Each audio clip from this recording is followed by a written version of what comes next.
kind of have to develop this ultra ego and realize that you've worked way too hard to let anything or any feeling come between that.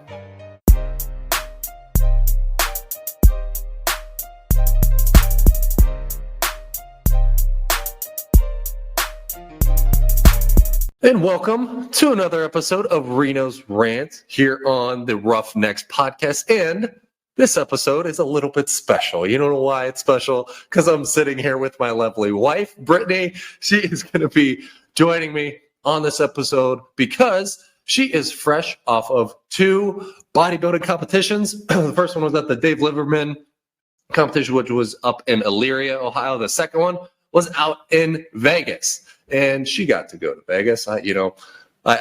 I decided to stay back with the kiddos and let her enjoy her time, but she got to go with her mom and her sister. So I know those 3 ladies enjoyed themselves out there. But the reason I'm bringing her on is because she's so fresh off the show, and I know there's a lot of interest in like kind of the bodybuilding world and how that worked. And this was her first competition, our first competition, kind of just experiencing what it's like to do a bodybuilding show from her prep to, peak week to the actual competition itself to, the travel to it, all that.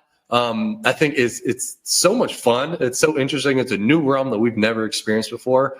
So that's exactly why I'm going to throw some questions at you, Brett. What do you think? Sounds good. So, Brittnee put on her Instagram story, hit me up with some questions that she could answer tonight. So that's what we're doing. Wrote down those questions, but also just kind of want to talk about it really just from the beginning. I know people think, bodybuilding, you got to do all this. You got to, there's so many misconceptions, I should say, about it. But there's also some truth to a lot of this too. There's a lot of, under eating. There's a lot of, pushing to the absolute minute. So it's very, very interesting. So, all right, I'm going to be done talking. But Britt, so I guess we'll start from the top. So good question came in and they said, did you hire a coach first and then find a show? Or did you find a show and then say, I want to hire a coach now? What was your thought process, Brett? So I actually hired Adam, my coach, in May of last year with just the thought of competing. And I think that that's the best decision, is to find a coach first and then let them kind of like evaluate where you are, where you stand, and then they can help you find a show. So usually you want to do your first show, if you can work it out, to have your coach there. I think that was life-saving for me to have Adam there for my first show, just to kind of guide you through all the steps of the day and just have them physically there with you. So I definitely think that hiring a coach before selecting a show would be the smartest decision. Perfect. And that's kind of a new area for us. I mean, we're both personal trainers, and we kind of had it's not an ego thing, but it's like we had to let go of, we're the teachers, right? And we had to go seek a teacher. Brittney had to go seek a teacher. I actually signed on with Adam too, just recently. So it was a step back a little bit for us, but it's such a nice experience because he obviously knows way more than we do about the bodybuilding realm. That's what he does. So hearing his insights, just becoming a student again was pretty fascinating. But it's also like one of those things, like everybody needs accountability and coaches need coaches. So I think that having him like kind of in our corner, and like we talked about earlier, bodybuilding is a whole different aspect of things versus kind of like what we do with our clients who solely just want to lose weight and live. Yeah, so it really is. When we say it's like a different realm, it's a totally different realm of dieting. It's a totally different realm of training. It's a totally different realm of how you actually work out. And, you're not necessarily focused on how much weight you can lift. You're focused on how many muscle fibers can you contract in that one movement. It's all about mind-muscle connection. There's just so much more to it that kind of opened our eyes to it for sure. One of the big things was like the prep. And you had a really long prep.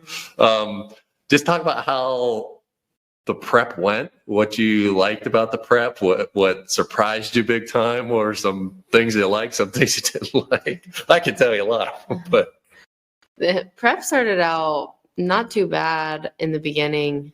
It was still kind of over time, it was food drops. And then I would say towards the end, probably around like 6 weeks out was when I got the worst of it. It was like the 65 carbs with 100 minutes of cardio. And honestly, surprisingly, when the cardio starts to come up, your training comes down. So my training came down to like 3 days a week, but I was still at that 5 days a week, 80 to 100 minutes of cardio. And it did take some time. Like I started my prep in October of 2022. And I remember Adam saying it's going to take some time for your glutes to come in. And I was thinking, no way are my glutes going to come in looking like some of these other competitors that I've seen in the past. And surely with time and a lot of hard work, they made it. But one of my favorite things sure did about prep was peak week. And this is one of the biggest misconceptions out there, because if you start looking at peak week in bodybuilding, you're going to find people talking about being dehydrated, not having much water, and they'll talk about how their carbs are so low and they haven't ate carbs and like, a whole week. But that's actually the opposite if you do it properly. So when does peak week start? Peak week starts 1 week from your show. Yeah. So sometimes people do it differently. Like I did talk to someone else that starts at 10 days out. So I'm sure that depends. That's person and coach dependent. But peak weeks, when you're getting more food and you're resting a little bit more, your cardio's down, you want all of that inflammation that your body is holding on to come down. So you shouldn't be starving or feeling overworked, so that when your body makes it to stage, you're not sore, you're not tired, you want to feel like a brand new person. Yeah, and it was like crazy to see like everybody up on stage, because I was just a spectator out there just watching everybody go. But it was like people. I don't think people realize how hard it is to hold a pose for that long and to be flexing as hard as you can, because the judges will be like, all right, do front pose, all right, side pose, and back pose, and they make you just do it over and over and over. There was one group of guys I was watching, like the men's classic physique, and the three guys who were competing like really in the middle, the obvious placers for that, they had those three out there for, I'm not kidding, it was like 20 minutes that they were just out there just fucking, and they're shaking, they're sweating. Like I think that's a very underrated thing, is just simply just holding a flex. I mean, that's straight isometric contraction. That's what you want. That's a different side of, like, a different type of contraction that people don't necessarily think about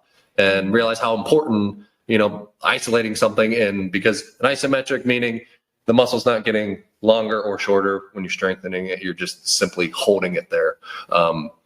Anyway, yeah, it was very cool to see.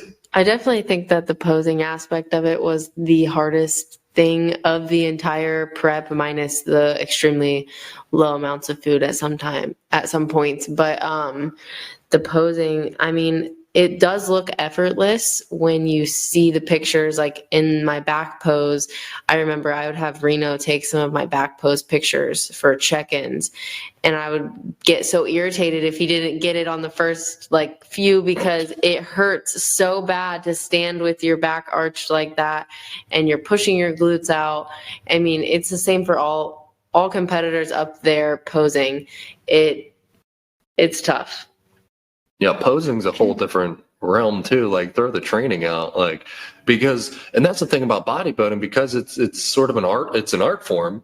Is, yeah, you have to look the part, but you also have to perform the part too, and that's where the posing comes in, and that's where the tan comes in, and that's where especially in Brittnee's class, the makeup and the hair, everything just has to come together.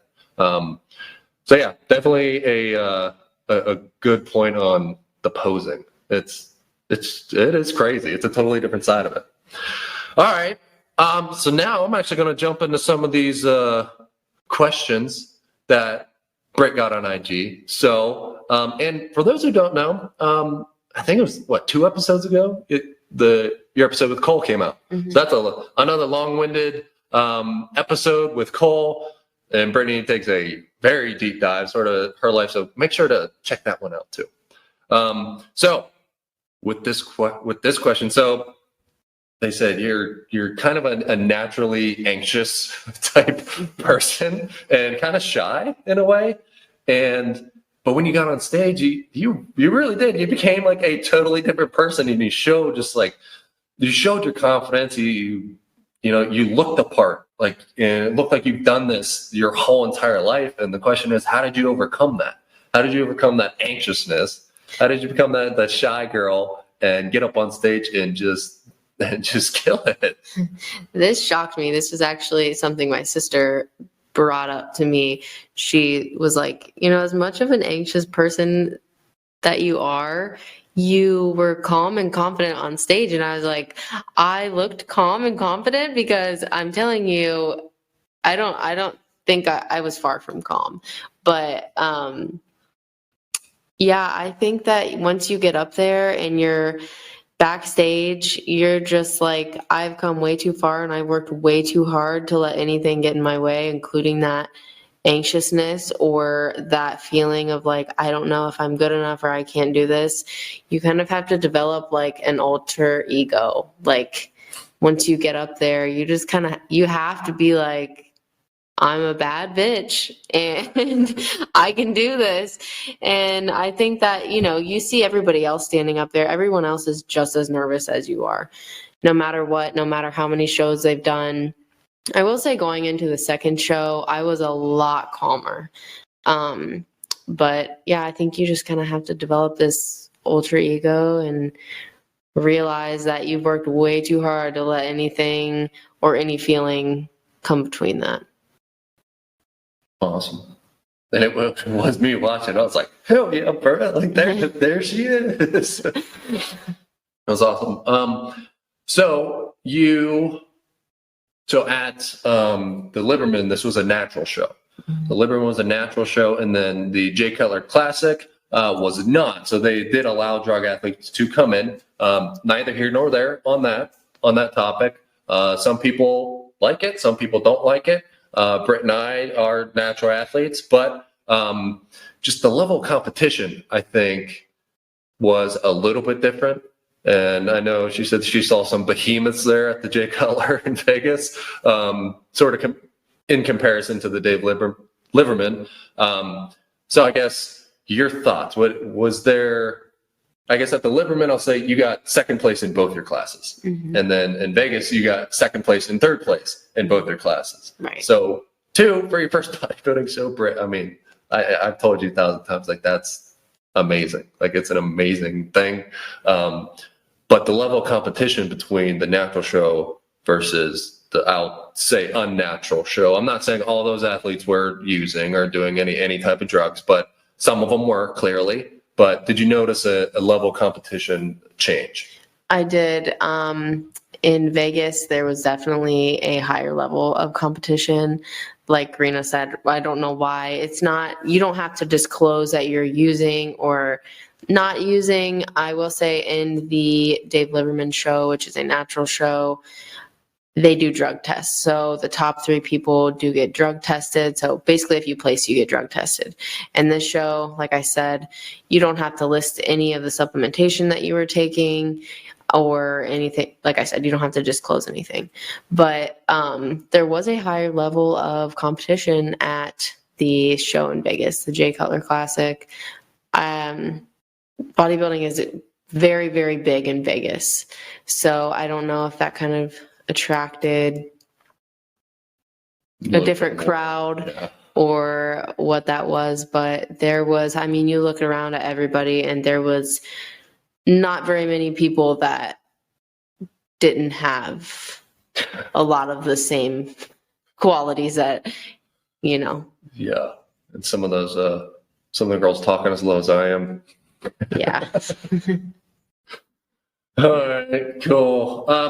The next one is just simply, what surprised you the most? Was there anything unexpected that you just, I guess, out of the whole thing, out of your prep, out of peak week, out of the competition itself, what was just like the most surprising thing that you weren't expecting this to come, or for this to happen?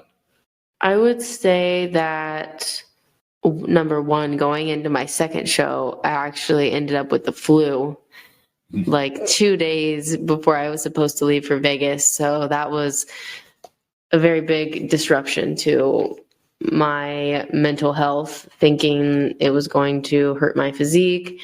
And, during peak week, when you get all this extra food, for once, any other time I would have been looking forward to that, but for once I could like barely fathom the thought of food.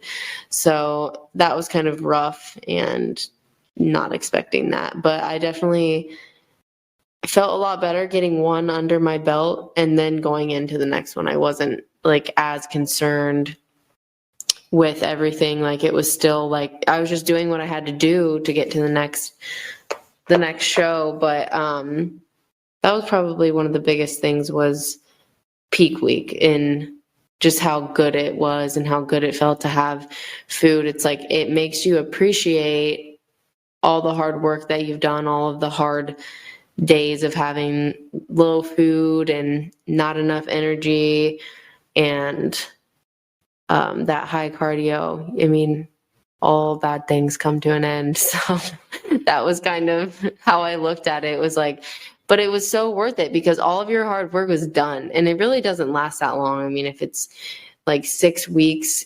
it's just not even worth it to have an extra bite of food, or to not follow your protocol, which, don't get me wrong, there were times where I ate outside of what I was supposed to and overate in some areas, but there was never a time I skipped my training or cardio. I never skipped that. But yeah, I think that it all ends and you're on the up really fast. So Yeah, I mean, you hear people say it all the time. It's consistency. Mm-hmm. You have to just be consistent with it. Like, or what's the rule? You just don't do it twice. Like, don't let it happen twice. Like, don't miss 2 workouts. Don't eat 2 bad meals in a day. And that's what it took. And honestly, just being from the outside watching you do it, there was, I mean, I can count probably not even on one hand the amount of times you went off since October. Yeah. Like, for that amount of time, like, it was like, how did you get the mental strength to do that? I guess why did you keep doing it? How were you so strict? How did you keep yourself in check? I don't know. It was like one of those things where it was just challenging. And on the other side of having a coach too, like I said, the accountability thing, it's like, you don't want to like disappoint anybody. You don't want to disappoint your coach. You don't want to disappoint yourself, or like, I didn't want to like disappoint you. Not that you would be like, oh my gosh, you messed up. But it's just like disappointing when you make these plans, not to mention the amount of, money that you pay for these shows and the travel and your suit. And like, it's just like, you're doing it and you signed up to do this. So you're not taking the easy way out. Yeah. Yeah, it was quite the experience. I think another thing too was not really realizing what being so low on food does to you. I mean, it makes you not want to socialize. It makes you want to kill me. I went to a work event with Reno, and it was the worst time I've ever had. And I just felt like I was in such a daze. I was on 65 carbs, 100 minutes of cardio during that week, and while I'm just shoveling late night slice down my throat and having beers. she just sits there with just like her eyes are Yeah. red about to just choke me out. Yeah, and I think in the car right before that, I had some egg whites with some like Walden Farms pancake syrup. Like, not fun, but it definitely makes you not. It just makes you want to wake up, do what you're supposed to do, and go to sleep. Yeah, I know there were like, especially during those like extremely low food weeks, you just be like, I just want to go to bed because I want to wake up so I can wake up and eat because Yeah. you're so hungry. Yeah.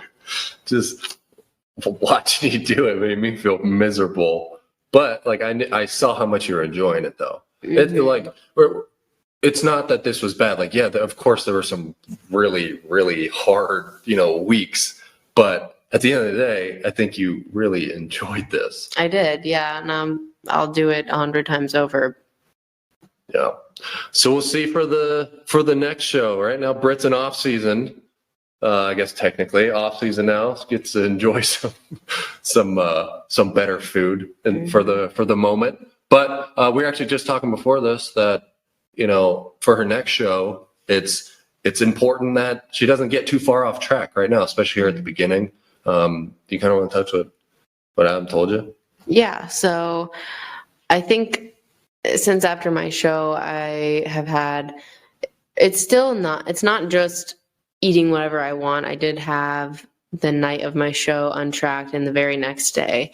And then pretty much from here on out, it's just increased food and focusing on growing my delts and glutes. So I'll be putting on some muscle over the next few months and still having, some life, letting myself live a little bit, but kind of putting that more towards, they're called refeed days. And I actually talked about this on the podcast that I did with Cole. Basically just getting some extra protein, carbs, and fats in one day. And my coach and I also talked about, being able to go out to eat as a family and like do stuff like that, since that was something we really didn't get to do during my prep. I mean, like I would bring food or I would go with, them, but still it's not the same. So just getting some more food and having some more family time. It'll be good. I'm excited because now because I always felt so bad, but like, oh, well, let's just order something. I'll bring my food, or I was like, let's go out to eat. Like, I'll bring my food. I'm like, no, like I will refuse to go to a restaurant and just watch you bust out your egg whites and start eating that while we're eating something else. No way. But we'll make up for it. Yeah. You did really good, Brett. Thanks. You did. You should be super proud. As you guys can see, follow her on Instagram, which is Brittnee9. Mm-hmm. That's Brittnee, spelled, unique because it has to be. But follow. You'll see all of her post photos during the show, some videos, things she experienced at Dave Liverman, things she experienced in Vegas. Go check them out. It's awesome stuff. Also, just kind of selfishly, just want to throw it out there that we are accepting new online clients. For anyone who is interested, let us know. I know we were talking about the coach thing, guys, and that's exactly what we're here for, is to be a coach. Sometimes, you can have the best mental mindset. You can just be a killer for yourself, right? And you can have the most drive, but it also helps to have an external voice pushing as well. And if you have both those things together, that can be a pretty awesome combo.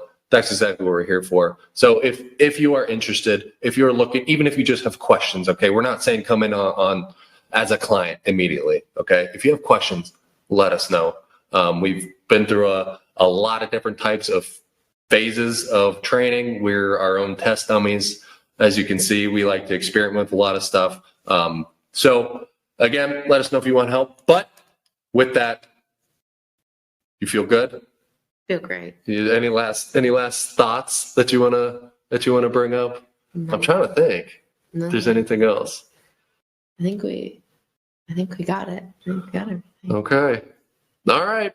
Well, with that, that's a special edition of Reno's Rants. Again, here on the Roughnecks Podcast. Now, remember to go to roughneckspodcast.com and sign up for the newsletter, please. Okay? Monthly stuff. Cole's always keeping things interesting. Stay up to date. Sign up for the newsletter. Also, while you're there, there is obviously the merch that you can go and get, in which you should go and get. Again, a lot of great things coming. Roughnecks Podcast, Reno's Rant, Brittnee and Reno, we're out.